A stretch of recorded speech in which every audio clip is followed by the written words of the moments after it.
Bangon Sambayanan mainly po ay organisasyon ng mga dating rebelde, mga dating kadre na nagbalik loob sa gobyerno, especially sa panahon ng previous government ni Pangulong Duterte, and we built organizations on the ground.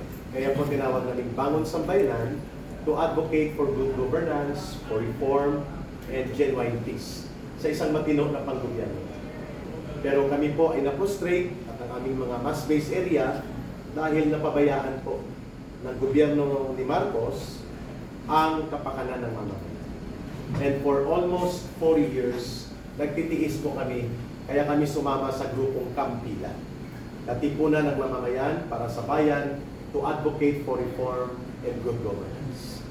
Kasama ko po ngayon, i-introduce ko lang briefly, bago po ang pagpapahayag. On my right, ay ang galing sa grupo ng mga retired uniformed military officers and police officers. Sila po'y naglingkod sa kapulisan, sa hanay ng security sector. Pinapangunahan po ni retired General Daus. And then si former Captain, Navy Captain Ray Valeros, si Colonel Opriasa, and si Lieutenant Taliwa. And of course, ang aming tagapangulo po ng 25 strong coalition members and alliance network of Kampilan. 25 organisasyon po ito na aktibo, pinamumunuan ni dating political advisor to the President, ni Pangulong Duterte, Attorney Jing Paras. Nandiyan po siya. Si Attorney Maniluna is a crusader lawyer against graft and corruption, and he is part of the advocacy for reform and good governance na nakatalo bilog namin sa Kampilan. At the same time, save sa NCR. Ay, para sa Metro Manila, Save Sa. Okay? And then si Brother Henz, siya po ay isa sa main organizer, mobilizer ng riding community in the country. Yung mga riders at lahat po na nabubuhay sa motorbike. Si Henz ay Duterte Riders Support Team Riders Team and Duterte Group of Rider Philippines. Philippines. Malaki po ito na community. At kami naman po ay network mainly ng urban poor communities sa Metro Manila and cities. Inday Cares, kasama po natin sa paralel ang non-government organization na Inday Cares. They care and they cannot less care, so therefore they are here. They always care. So ito po, una, number one, malalap na po at malalim ang problema ng ating bansa. Paulit-ulit po ang mga paglubha ng kahirapan, kaguluhan sa politika, at ang tinatamaan po taong bayan, mga mamamayan. Democratic institutions are being destroyed systematically, never seen before since after the martial law sa tatay ni Bongbong Marcos Jr. And so therefore, kumilos ang taong bayan. Pero sa pagkilos na ito ng taong bayan, mga kababayan, nakita po natin na isang malaking kakulangan na nanawagan tayo ng pananagutan at ng paniningil ng taong bayan sa 1.9 trillion pesos na pandarambong sa mga ghost or mga substandard flood control projects.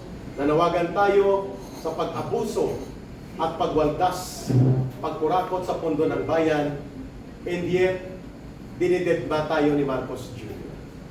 I'm talking about yung tayo, yung mamamayang Pilipino. Wala siyang pakialam at pagkos pinalala pa niya ang krisis politika at pinalala pa niya ang krisis sa ekonomiya. People are in miserable conditions right now, mga kababayan. Kaya po, sa pag-uusap na ito, maraming salamat sa inyong pagdalo dito. We are bringing out the message. Ang taong bayan na naninindigan ay kailangang pagkaisahin. Kailangan may mamuno upang ito ay mabuo bilang isang malakas na puwersa sa pagsusulong ng mapayapang pagbabago. But hindi magaganap ang pagbabago kung walang mamuno, kung walang direksyon, at kung kalat-kalat ang mga inisyatiba at mga pagkilos. Wala kaming ibang nakikita sa grupo na ito, at marahil sasabihin na rin namin ang mayoriya ng sentimiento ng taong bayan. Naniniwala sila that the legitimate alternative leader that can bring unity sa pagkilos ng taong bayan at pagbubuo ng tamang direksyon sa pagbabago at reforma sa gobyerno is none other than the Vice President, Sara Duterte. But that call for her to lead our people in our country is voluntary on our part. But on our part, it is already an obligation to call on her. To respond to the call is voluntary on her part. But to call on her to lead is an obligation for us. Kaya kami nandito. Kasi among us and all other organizations, iisa lang po ang mayroong mandato na ibinigay ng mahigit 32 million Filipinos na nagtiwala sa kanya that she can be the leader of this country. Walang iba kundi ang Vice President Sara Duterte. At pakinggan natin ang pagpapaliwanag na karagdagan bakit lumabas kami sa panawagan ng katarungan, pagbabago at pagkilos sa totoong pagbibigay katarungan sa problema natin kay Marcos Jr. at sa kanyang gobyerno. Walang ibang solusyon kung hindi dapat may mamumuno na sa ating mamamayan at sa pagkilos ng buong sambayanan. I will have Attorney Jing Paras to start it off and we will provide solidarity reaction after me. Congressman Jing Paras, please take it. Magandang umaga po. Maraming salamat kay Eric Celis na matagal na naninindigan kasama natin sa pagkilos for so many months or even already in the last 2 years naninindigan at hinihikayat natin na magkaroon ng reforma pero palala ng palala ang ating gobyerno at nagkabistuhan na nilustay ang pera ng mga mamamayan, trilyon. So, pero sa aming pagkilos, iba-iba ang aksyon. Nandito, katabi ko si Kuyang Ray Valeros, representing the UPI, si Lamani, they represent, halos lahat dito, and so many others who are not here, they represent the sentiments of the Filipino people. Correct. Especially those who are angry, those who are restless, those who are so disappointed with the government. Pero all our expressions, all our lahat nating pagkikilos ay sporadic. Isa dito, isa doon, isa dito, isa doon. Wala pong unifying force. Minsan nagkaka-conflict in the ideas kasi wala pong nag-unite. Kaya dumating kami, nagkasundo kami sa isang panawagan na hinikayat namin ang ating Vice Presidente Sara Duterte na lumabas na siya maninindigan bilang isang leader ng maraming taong bayan na nandyan lang sa kanilang pamamahay, nandyan lang sa kanilang trabaho, pero sa kanilang puso at diwa, sila ay galit na sa nangyayari, sa kahirapan nila, at saka sa mga iba pang harassment, persecution, weaponization of this government against them, just merely to express their grievance against the government. So, kailangan may isang tao na mag-unify, kailangan ng isang tao na titindig, haharap, at maghihikayat sa taong bayan na magkaisa, magbuklod-buklod. Hindi natin ma-achieve sa mga hanay na humihingi ng reforma sa gobyerno or humihingi ng pagbitiw sa gobyerno kung walang nag-unify or walang isang tao na naghihikayat sa bawat isang naniniwala na wala nang pag-asa ang ating bayan. We are already a failed state as of now kung walang tatayo na leader. We have been facing so many things in the past. We had the People Power 1, we had the People Power 2. Parating may leader na tumatayo at naghihikayat para ang sambayanan na naniniwala na wala nang silbi ang gobyerno ay magkaisa. Ngayon, kalat-kalat, pero ang dami-dami na kalat-kalat na mga parallel organizations, mga grupo, na isang diwa lang, isang puso lang, na galit na sila sa kalagayan nila, lalo na itong nalaman itong sobra-sobra na pagnanakaw, pinamunuhan mismo ng gobyerno. Na dapat sana, itong gobyerno nito, gagamitin yung pera na yan para sa kabutihan, para sa magandang kinabukasan ng mga Pilipino. Lalo na po yung mga mahirap. Pero sino nakikinabang yun? Yung mga cronies, yung mga oligarchs. Habang yung mayaman, kontrolado nila lahat ng mga negosyo, pero ang sambayanan ay paurong ng paurong sa kahirapan. So, nangangailangan tayo ng isa. Ang isa lang ang tumatayo na tao na legitimate, hinalal ng 32 million. Kaya, Madam Vice President, kami lahat dito ay humihikayat sa iyo. Lumabas na po kayo.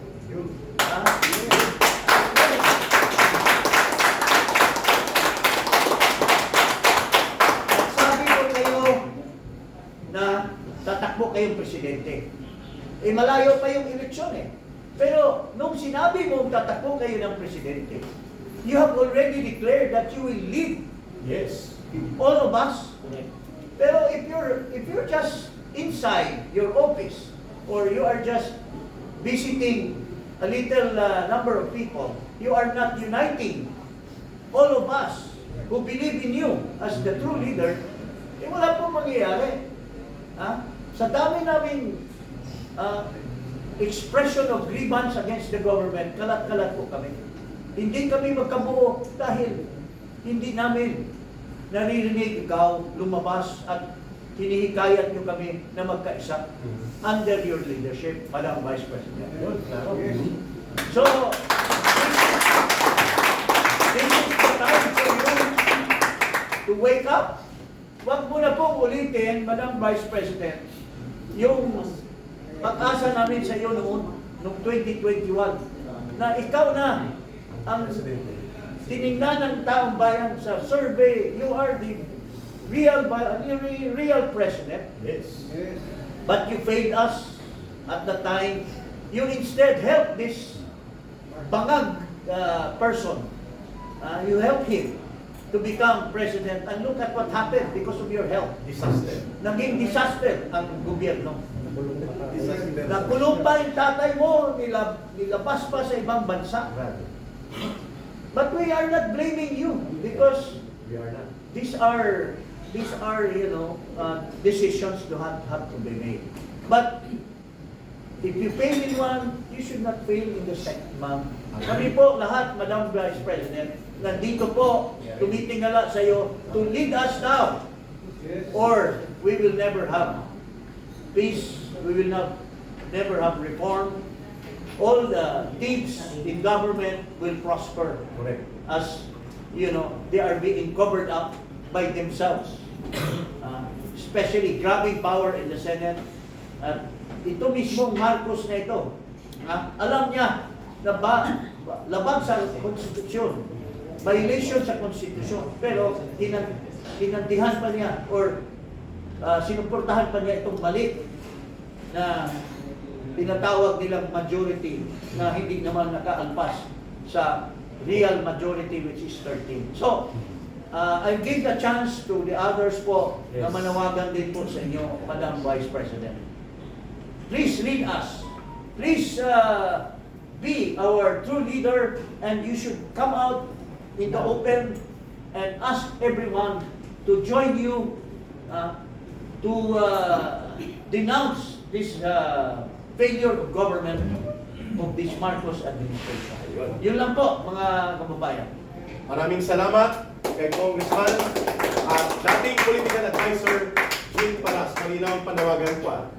Sara must lead the Filipino people to redeem the country before it's too late, that we will all be destroyed by this morally bankrupt, plundering, and corrupt government of Marcos Jr. Bibigyan po natin ng karagdagang panawagan ang aking mga kasama doon sa panawagan na Sara must come out to lead the people and lead the redemption of the country. Lead the redemption of our beloved Philippines. Kasama po natin si Atty. Manny Luna, and then the rest of the leaders mamaya magbibigay din po ng solidarity call of message reaction sa panawagan ni Atty. Jing Paz. Atty. Manny Luna. Magandang umaga sa ating mga kaibigan, sa media, mga vloggers, at sa sambayan ng Pilipino. Ito po si dating PACC Commissioner at dating TESDA Consultant, Atty. Manuelito Luna. Nakita niyo po ang nangyayari ngayon sa ating bansa at kami ay nagkakaisa sa aming panawagan ng ating mahal na Vice Presidente, Atty. Sara Z. Duterte, should lead us, should unite us, come out in the open and tell us what to do, guide us, so that we can fix this government which has already gone astray. Kami po sa Save Sara Movement ay labis na ang aming puot dahil sa ginawa ng House of Representatives na pag-file ng isang bogus article of impeachment laban sa ating Vice Presidente na naniniwala kami ay biktima ng harassment at political machinations dahil takot sila na siya ay magiging presidente at makukulong sila. Now, I would like to call the attention of the Senate. Itong grupo ni Senator Gatchalian. There is a possible violation of Article 177 of the Revised Penal Code dahil ang kanyang pag-angkin sa posisyon first as Senate President pro tempore violates Article 177 of the Revised Penal Code. Bakit? Because that position belongs to Senator Loren Legarda, the Senate President pro tempore. Therefore, he is in violation of the provision because he is claiming an authority that does not belong to him. He is usurping that authority of Senator Loren Legarda. On second point, he is in violation of Article 177 of the Revised Penal Code for exercising the functions of Senate President Alan Peter Cayetano, the Senate President. So dalawang beses niya binayolate ang Articles 177 of the Revised Penal Code. Inangkin niyang posisyon ni Senator Legarda at ginagampanan niya ang functions ni Senate President Alan Peter Cayetano. Another, there may be disorderly conduct on his part. Why? Because he knows that he is in violation of the law and yet he persists in his violation. Continuous. Yun po ang aking point dyan. That's why, as a citizen, we might file the necessary charges against Senator Gatchalian for this. Wala akong pakialam kay Senator Erwin Tulfo. He is a nobody. Bago lang siya. No? Let the others do something about him. But ito kay Senator Gatchalian, we will take proper action against this fellow. Very good. Salamat. Okay, BP pala, para malinaw. Yes. Yung let she lead the country and redeem our people. I would like to involve the Save Sara Movement NCR and Save Sara Movement Cebu and Save Sara Movement Bohol. Together with Attorney Salvador Diputado, Attorney Manuelito Luna, and the rest, we are calling on our Honorable Vice President Sara C. Duterte, to lead us, to instruct us, to guide us, to come out in the open And join the people. and fix our country. Masyado na po, Madam Vice President, sinisira ng gobyernong ito ang ating Yun. pamahalaan. Very good. Maraming salamat, Atty. Manny Luna. Malinaw ang panawagan at ito po'y tuloy-tuloy na at ito na ang aming sabi ko kaninang obligasyon. She may not respond immediately and she may know it voluntarily only on her part, but on our part, it's our obligation to recognize a leader at siyang kinikilala naming mamumuno. Let's call on retired General Warlito Daos for his brief solidarity call and then to be followed by Brother retired Captain Ray Valeros and Brother Ennis. Go ahead, General Daos. From the retirees group. Sa inyo lahat, kasama ko po ang aking represent ko ang MUP, Manning Uniform Parat. Nasabi ko na noong pong 2 months ago, naiano ko kay Congressman Parat kasi na-observe ko po na nagkakawatak-watak po ang mga Parat group. Kasi hindi lang isang samaan lang ang organisasyon ko.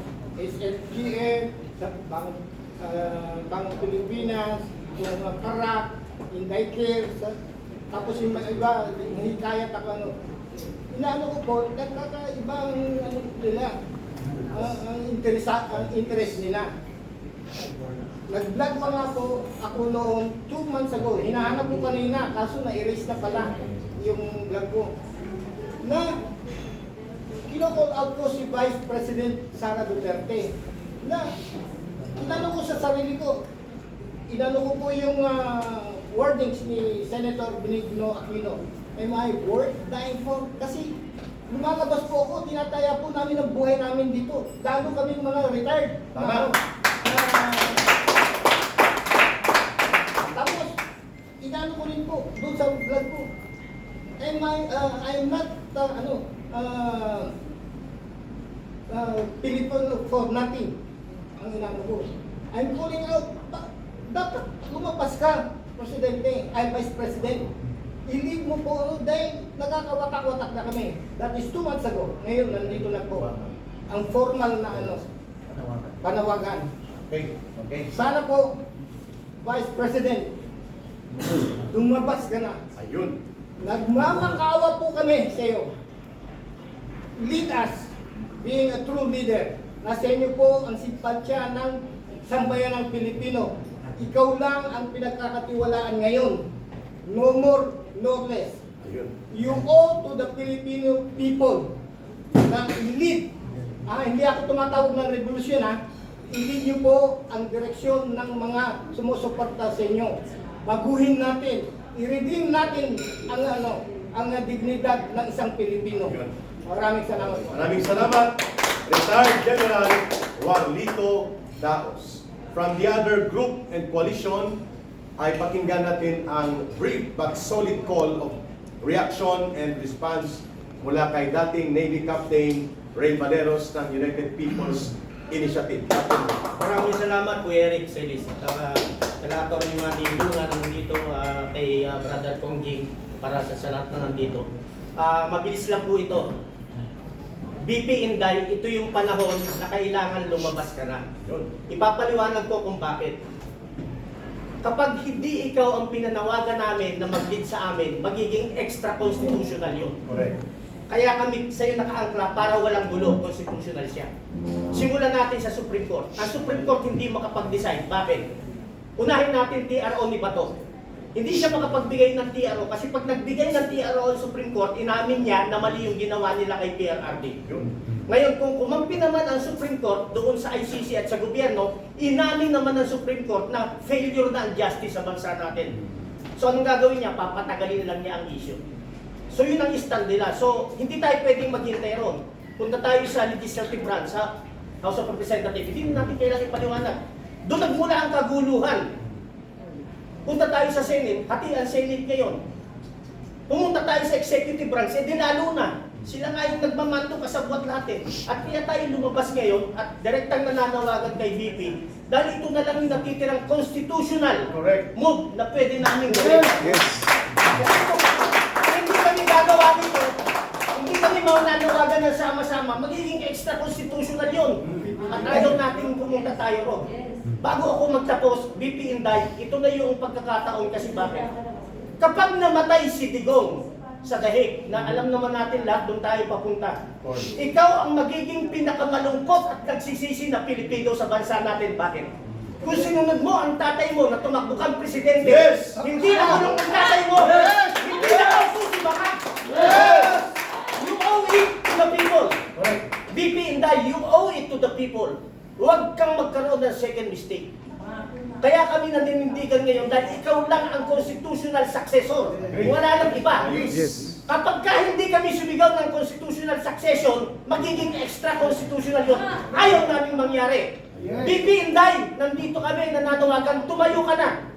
On behalf ng mga active military, bakit hindi sila makasuporta? Alam ko sa puso ko, dahil lagi natin silang kinakausap. Ang sagot nila sa akin, bigyan mo kami ng reason, Kap, bakit namin kailangan siyang suportahan? Wala siyang pronouncement. Ang gustong marinig ng mga active military ito. Yes. Alam ng buong bansa na windang na ang bansa natin dahil sa windang na Pangulo na yan.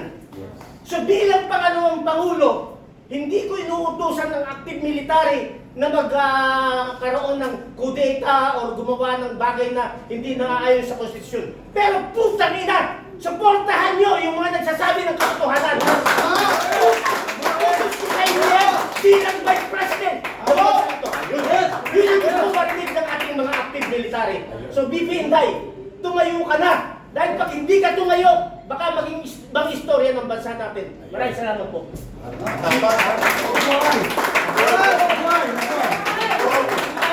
Yun po ay sentimiento mula sa mga retired military and police officers, men and women in uniform.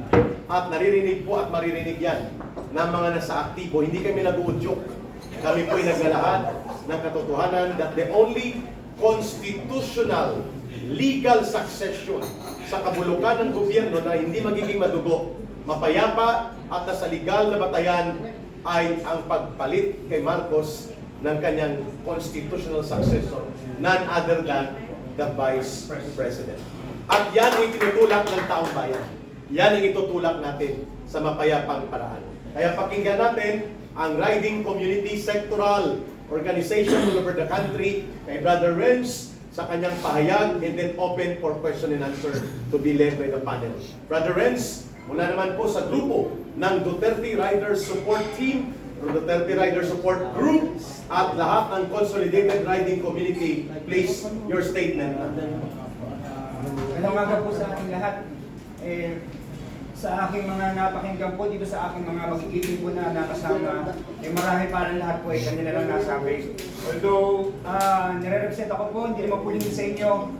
Mula po nung nakuha po si Tatay Digong last year, March 11, so nagkaroon na po kami nang nakikita niyo po na lumabas sa kalsada ang DRS, which is saan po mayroon nandun po ang Duterte Rider Supporters. And then kami rin po yung DRT. Andiyan naman po din kay Founder Moises de Parine ng Cebu. Ang DRS po, kay Orny, nakasama po sa Adila. At ang inyong lingkod naman po ay ang Pangulo po ng Duterte Group Riders Philippines po, yung DGRP. So halos hindi po nagkakalayo lahat ng itinatag. So ngayon po, kumakatawan po ng Riders Philippines po ng buong bansa natin. Ang panawagan ko lang po please po, Madam Sara, sana po i-lead niyo po ang ating bansa na sobrang hindi lang po nila pastangan, niyurakan, sobrang panggagasa na po. So nakakaawa lang po dahil katulad po natin, karamihan po dito, mga may anak din po tayo. So unang-una pong tinitignan ko, bakit po ako muli lumabas? Ang inyo po lingkod nawala na po bilang nag-CV po before sa kabataan ng SK. And then nag-federation po ako ng school sa aming lungsod. Tapos so ngayon po, kaya po ako lumalabas dahil nga po, nakikita ko po, kung mapapansin niyo po, ang ating mainstream media po parang lagi ang balita na lang po puro mang kay sa BP Sara, lahat po, parang kung titignan niyo po, everyday, kayo po ang mga vloggers, di ho ba? Wala na ho dun yung merong ginahasa, pinatay, hinold up ng adik, riding in tandem. Ako po mismo, relative po, ilang beses so, di ho ba? Kinablo na lagi wala na po yung gano'n, kinuhaan ng motor. So kailangan po natin ng peace and order. Kaya po naalala ko po lagi nung si Tatay Digong. Kaya kailangan po natin talaga na may mamuno po sa ating legitimate, which is si BP Inday Sara. Yun lamang po. Yun. May I request everybody to please stand up. Congressman King, Brother Renz, ito po yung final call namin before the question and answer. Kami po ay nananawagan na ang pinagmumulan ng kaguluhang ito ay si Marcos Jr. Siya po ang pasimuno ng sabotay at kaguluhan sa Senado. Siya din po ang itinuturong mastermind of all evidence and all witnesses. Siya po ang nagpasimuno ng tinatawag na monumental restoration of graft and corruption in the country. At ngayon, lugmok ang buong bansa. Ikahos po at naghihirap ang milyong-milyong mga Pilipino. There is no solution clearly but for Marcos to step down. At kung hindi po siya magre-resign, hindi rin po kami titigil sa mapayapang pagkilos na ito. And there is only one way to move forward, but to call on the Vice President to offer herself to lead the country and the people in a peaceful way, in a peaceful manner, in a peaceful action that will unify all initiatives, calling for Marcos to step down and protect the institutions of democracy. Kaya po kami nananawagan. Let me Yes, Kong Jay. say this as a parting word. Tayo po lahat nagsakripisyo. Because we are not after kung sinong papalit, but we are after na matigilan na itong panggagahasan ng gobyerno ni Marcos.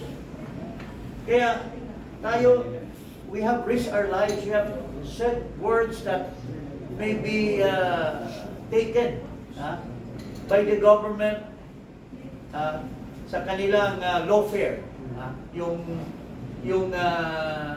oppression. Kaya once more nakikiusap po ako. I appeal to you, Madam Vice President, na if marami po na sektor ng mga Pilipino na nagsakripisyo, risking their lives, you have said you're going to become president. Why don't you sacrifice yourselves also together with us? Yes. Join the ranks of the people. Yes. And join us, and you should be the leader. Pag tumayo po kayo dyan, manawagan kayo, nandiyan po kami lahat. Yes. Tama. We will support you. Tama. Yes. To our blood and death, we will support you, Madam Vice President. Klaro. Yun lang po. Okay. Mga kababayan, open for question and answer. And pagkatapos po ng maiksing question and answer, ay magkakaroon tayo ng simple ngunit makabuluhan.